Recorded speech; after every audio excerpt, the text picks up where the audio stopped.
Hello, happy Friday, and welcome to your Newsmax Daily for January 17th, 2025. It's the third Friday of the new year and Benjamin Franklin Day in the U.S. of A., marking the birthday of one of America's founding fathers. On this day in 1706, in Boston, he helped draft and signed the Declaration of Independence in 1776. He was the country's first postmaster general, and among many other things, Franklin is largely credited with inventing electricity in 1752. And while we honor Benjamin Franklin today, it's another Benjamin making headlines, Israeli Prime Minister Benjamin Netanyahu, who announced overnight that Israel has officially agreed to the Gaza ceasefire deal. This after a day of last-minute disputes with Hamas making more and more demands, finally resolved with the help of U.S. mediators. Netanyahu said the ceasefire will begin on Sunday, when 3 Israeli hostages are expected to be released by Hamas in return for 90 of their hostages. Yes, 30 for 1. More from Rob Schmitt. Welcome to Rob Schmitt Tonight. A very weak hostage deal, largely negotiated over the past year by Biden and Tony Blinken, is on shaky ground tonight. Israel indicating earlier today that Hamas is trying to extort further concessions right here in the 11th hour. Hamas wants even more after getting 30 terrorists back for every innocent hostage that they stole from Israel. Now, while it's clear Trump's looming presidency is exactly why Hamas finally agreed, they are terrified of what Trump can bring to the table. It's also clear that this was a Biden-Blinken deal that Hamas is hurriedly trying to accept before Trump gets into office. And part of the reason it's been accepted by Israel is that the Biden White House has so effectively blurred the lines on who's good and bad in this fight. That's why Netanyahu has no choice but to take a deal that I'm sure he loathes, giving up 30 of those savages for every one person they get back. What this White House has done, as far as the optics of this war, is an unforgivable betrayal of Israel and the innocent victims terrorized and killed by rabid animals during the October 7th attacks.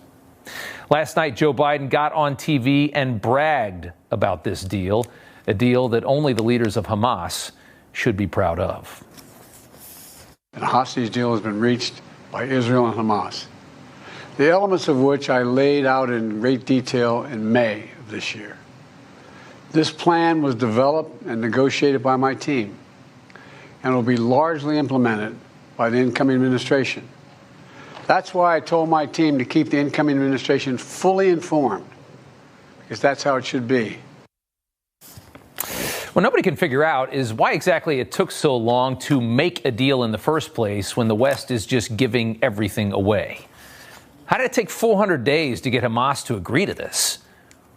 Why did it take a threat of Trump annihilating this terror group to get them to sign off on such a sweet deal?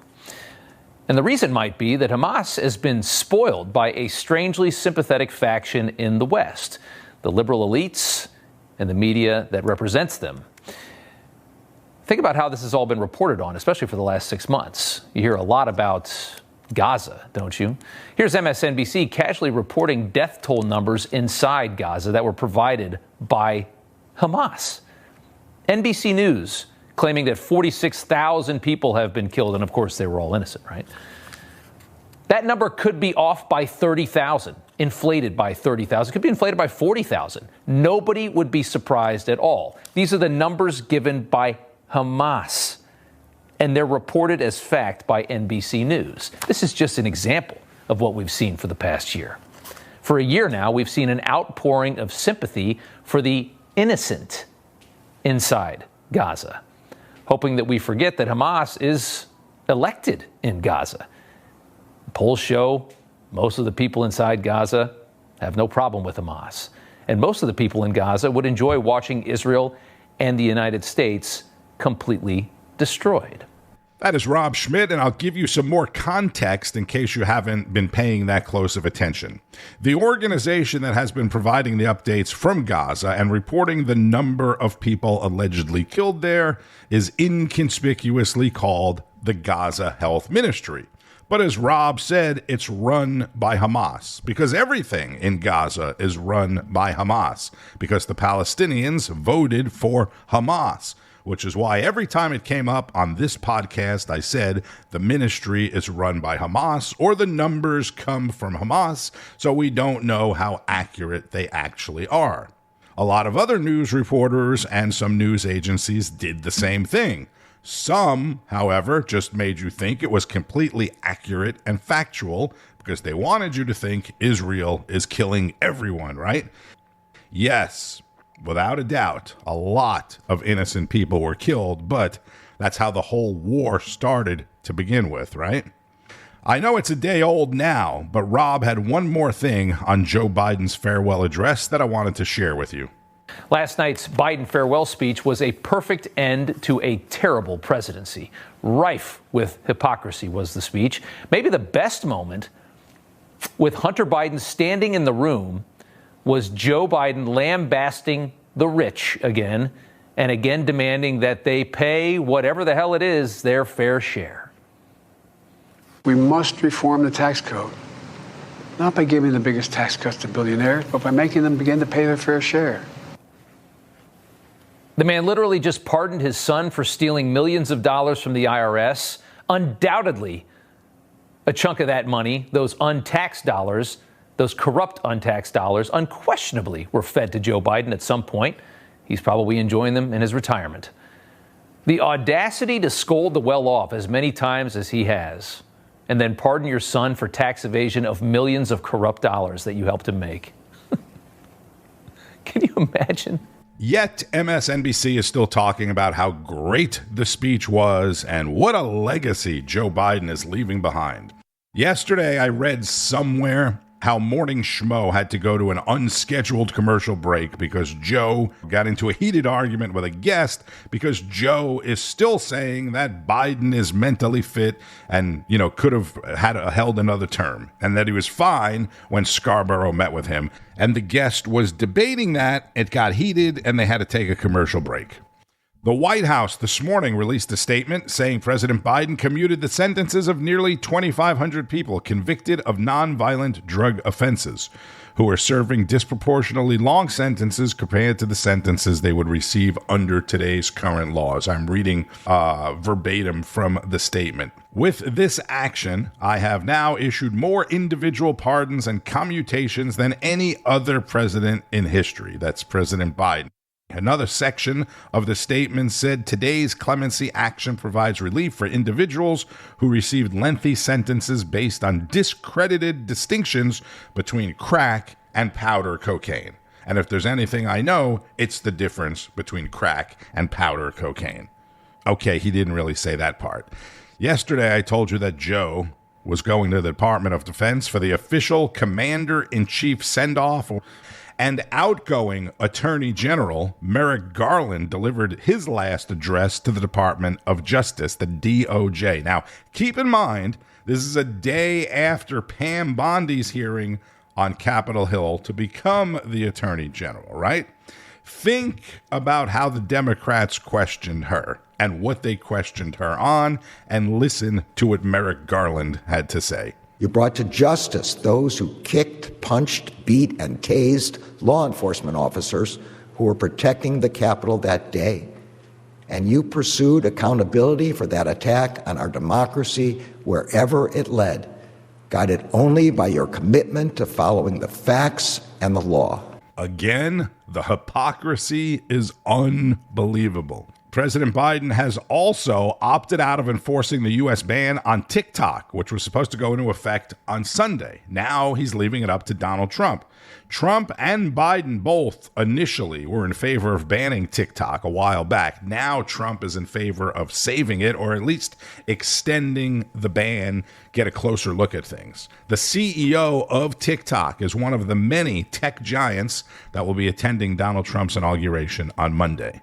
And for more on the upcoming inauguration, we go to this morning's edition of Wake Up America. Just 3 days, Donald Trump will be sworn in as the 47th president of the United States. And Mark and I are all packed. We'll be headed to Washington. Oh, you better be packed. We're going to bring you live coverage of the inauguration. And I know, Mark, you were there for Donald Trump's first swearing in back in 2017 as press secretary to Vice President Mike Pence. I know a lot of planning goes into this day. You were a part of that planning in 2017. So what does the president and vice president's morning look like?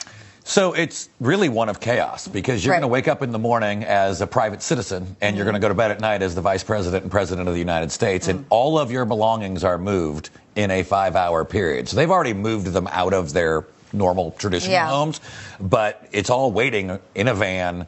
And because as soon as they get the president and vice president moved out, you're moving in, and 5 hours later, it's your new home.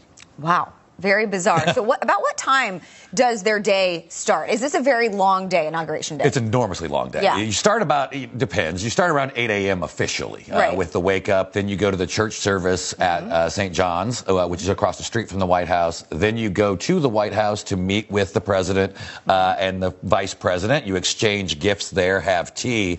The little secret about that is that the tea is actually designed to be a time sponge. So if they're running early, they can keep tea longer. If they're running late, they can shorten the tea. They have to leave at 10:20 a.m. They have to get in the motorcade, get to the Capitol, because the president of the United States has to take the oath of office prior to noon. So when that's when the actual transfer of power takes place. Yeah. So as you mentioned, everything is perfectly timed on this day. There are no happy accidents. No. Everything has been planned out for about a year in advance, at least when it comes to security, too. I know that we've talked to Secret Service agents who said they're planning this a year in advance. And, of course, this committee is also planning all of this. This is the packet that you had from 2017. This is the packet from 2017. So this is all the things that the president and vice president need to know, and what the behind-the-scenes people need to know to make sure that they are at the places they're supposed to be at certain times. I mean, it literally goes to the detail of when the president-elect and the president go out of the White House to get into the car to go to the Capitol. The president is still the president, so he gets into the passenger rear seat. The president-elect has to walk around to the other side, which he will never do again.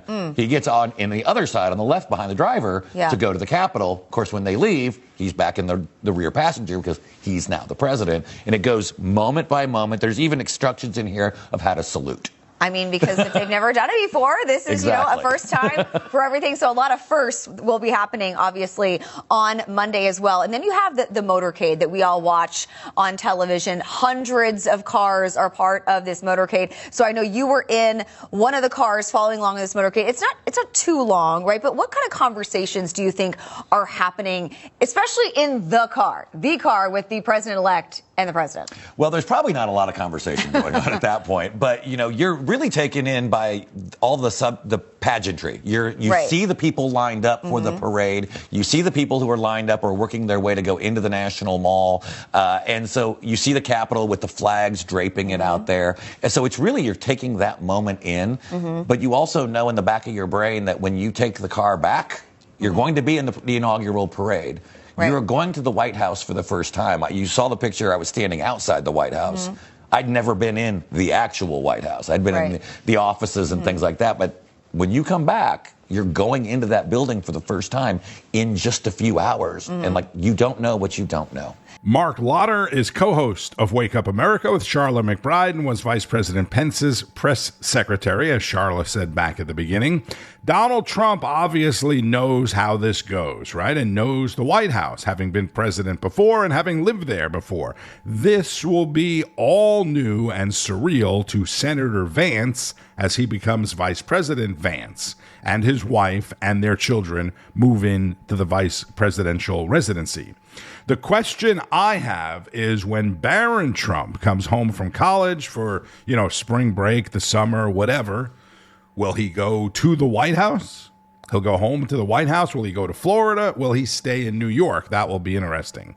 What happens or doesn't happen in the Middle East this weekend and Monday's inauguration is what will be dominating the weekend shows. On last night's Finnerty, Rob talked about the shift from Democrats' weakness to the strength of Republicans. This is a little long, but it's good stuff you'll want to hear. Welcome back to Finnerty. Glad you're here. I'm Rob Finnerty. And as I watch these confirmation hearings play out each day, I'm reminded of just how pathetic the Democratic Party has become. When Donald Trump was shot in July, he had the presence of mind in that moment, after 8 bullets were fired at his head, to stand up, address the crowd, and yell, "Fight, fight, fight." I honestly think that he won the election that day in Butler, Pennsylvania. America is a nation of fighters from the very beginning, and somewhere deep within every single one of us is a deep respect and appreciation for fighting for your family, fighting for your children, and fighting for your country. But this version of the Democratic Party, no matter how hard they try, are just not fighters. None of them.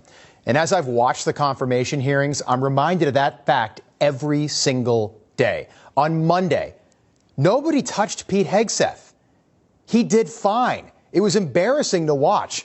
Elizabeth Warren, 75 years old. Mazie Hirono, 77. Angus King, 80. Jeanne Shaheen, 77. Jack Reed, 75. Richard Blumenthal, 78. Those are the Democrats on the Senate Armed Services Committee. And they were embarrassed by a 44-year-old guy who's not perfect. Pete Hegseth has made mistakes, but he's a fighter. And next Monday, when Donald Trump takes the oath of office, that's going to be the biggest change. From a party of wet mops to a party of fighters, people that care, people that have character. And I'm still not sure why we're doing this. So the temperature outside, Monday in Washington right now, low of 10 degrees, high of 21 degrees, which would make it one of the coldest inaugurations we've ever seen. 1985 was the coldest. It was just 6 degrees in Washington that day, and it was also Ronald Reagan's second inaugural. And at 73 years old, the Gipper said, "No, thank you, guys. We're going to move it inside. We'll stuff as many people into the Capitol as we can." They moved it all inside. It went off without a hitch. I never got why the inauguration had to be outside. In 1841, William Henry Harrison was the oldest person at that time that we'd ever elected to the presidency. He was 68 years old. When he took the oath of office, young by today's standards, sure, but Harrison was dogged by questions about his age during the entirety of that campaign. So on Inauguration Day, he made a fatal decision. He wanted to prove to the country that he was fit, youthful, ready to serve.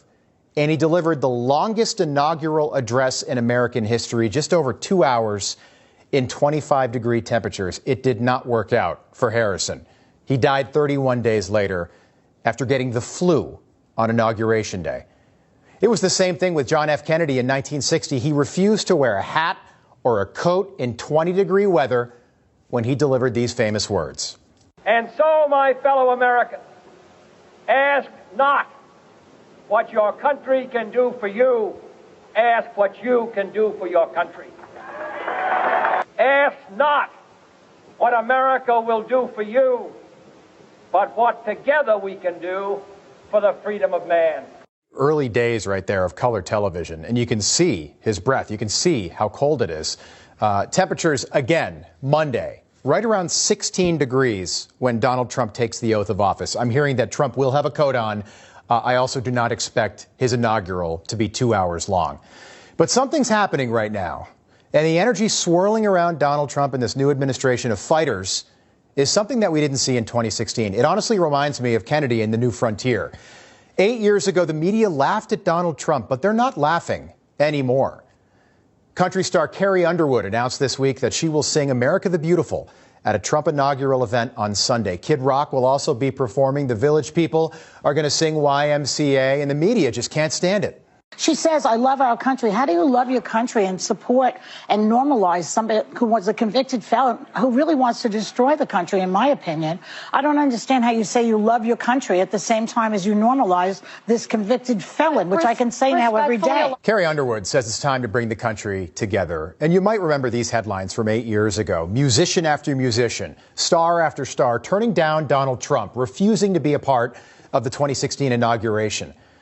But I thought this one was strange. Country music star Garth Brooks performed at the inauguration 4 years ago for Joe Biden and then turned down the Trump team in 2016, and he's disappeared this year. He says he's on tour. And look, I get it. If you're on tour and you can't be at the inaugural events, I get it. But can you imagine being an American and turning down the opportunity to be part of an inauguration, especially after what we saw Garth Brooks do just last week in a church. He was available suddenly. He was able to get back from this tour. So Garth Brooks sang a song at Jimmy Carter's funeral, and I thought the song choice was just a little strange. Jimmy Carter apparently asked Brooks to sing Imagine by the Beatles at his funeral. Jimmy Carter taught Sunday school for more than 40 years, and he asked Garth Brooks to sing a song called Imagine. The lyrics, I'm sure you all know, but have you ever really paid attention to what the Beatles are saying? It was an odd choice. Imagine there's no heaven. It's easy if you try. Again, this was all in a church. Nothing to kill or die for, and no religion too. That is very strange to sing in a church. Garth Brooks had no problem with that. Garth Brooks performed at Biden and Obama's inaugurations. In between, he skipped Trump and is skipping Trump again. For the record, his website says he doesn't have another show until February, but whatever. I do like his music. He's free to do whatever he wants to do, right? And I love Rob Finnerty, but if the right is going to call out the left for complaining about Carrie Underwood performing at the Trump inauguration, then the right shouldn't complain about Garth Brooks not performing. What's good for the goose is good for the gander. You know the old saying, right? Maybe Garth got fired from The Apprentice and he just doesn't like Trump. I don't know. All right, let's not forget there are thousands of firefighters continuing to battle about 50 square miles of fires in the Los Angeles metro area. Now, at least 27 people have been killed. At least 18 people are missing. Sadly, both of those numbers are very likely to go up. More than 80,000 people remain under mandatory evacuation orders, and many of them have nothing to go back to anyway. As officials there say, roughly 12,000 structures have been destroyed. By structures, I mean many homes, businesses, schools, etc. It's the first time I'm seeing everything is gone. Everything I'm wearing, except my phone, is donated. That is the reality for the people there, our American brothers and sisters. This is Utah Senator Mike Lee, who deals with wildfires in his home state, on Capitol Hill yesterday. As wildfires devastate California, it's clear that mismanagement of public lands has consequences that often reach far beyond rural areas. Federal agencies must reevaluate their approach to wildfire prevention, prioritizing forest management strategies that mitigate the risk of catastrophic blazes. Again, that's Utah Senator Mike Lee, and we get more from our Greg Kelly. The Eaton fire is 55% contained. As far as the Palisades fire, 22% contained. They still have a huge problem, and this is going to be years to recover from. And I have seen this before, and I'm sure you have too. The CYA email. CYA. Cover your ass, right? I'm sorry to say that, but maybe you've written one or two. I'm sure I have, right? You got to get it on the record, so I don't know. They're usually not necessary, but people feel like they're necessary. And I see a couple of these things have been flying around Los Angeles city government. Because this story that I'm hearing, in my opinion, well, it's not quite adding up. Check it out. And I rang the bell that these additional cuts could be very, very devastating for our ability to provide public safety. In December, you had warned that the budget cuts would severely limit your ability to respond to large-scale emergencies. Is that true or not? Yes. Yes, so I would say yes, we were limited to a certain factor, yes. It's raising and sounding the alarm that the fire department is underfunded, understaffed, and under-resourced. Sounding the alarm. All right, sounding the alarm. How hard were they ringing that bell? All right, this gets to the emails and the documents. Our firefighters, the community's firefighters, LAFD firefighters need to be properly funded. We need to be supported so that they can do their jobs. And let me show you real quick. Photographer Tony Buttigieg, I'm going to ask you to pan over to that table. Tell me what I'm looking at. This is memo after memo after memo, including to the Board of Fire Commissioners. And I got the memo right here. And It's just, there is a warning in there, December 4th, 2024, about budget cutbacks and how that could have an impact on specialized programs, air operations, tactical EMS units, disaster response. Let's see here. They want to ensure operational readiness. All kinds of things can be affected. Wildfires, but it has a CYA kind of quality. The recommendation is that the board receive this and file this. Look, I don't know. Do you have time to really sound the alarm when you're so busy being lauded for your orientation and your gender, your sexual orientation and your gender? The media has a role in this, right? I mean, they could not get enough of the chief being gay.